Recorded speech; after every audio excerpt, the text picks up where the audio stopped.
Басымда кішкентай шум болған, құлағымда шум болған. Сол шумымды кетірем деп келгенмін. Жақсы болып қалдым. Зәлипа Расолдақызы, Шығыс Қазақстан Өскемен қаласынан келдім.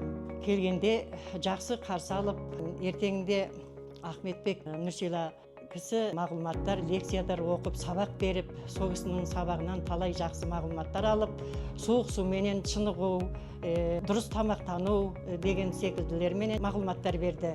Осында дәрігер болып істейтін Нұргүлге өте көп рахмет, қайта келіп, давлениемізді тексеріп, ішімізде қалай не болып жатырсыздар сіздер деп қайта келіп тексеріп жүрді. Барлық қызметкерлерге алғысым шексіз.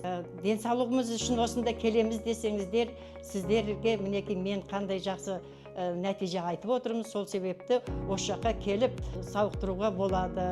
Әсіресе тізелеріңіз ауырса, протрузия, остеохондроз, артроз деген ауруларды жақсы емдеп шығарады екен.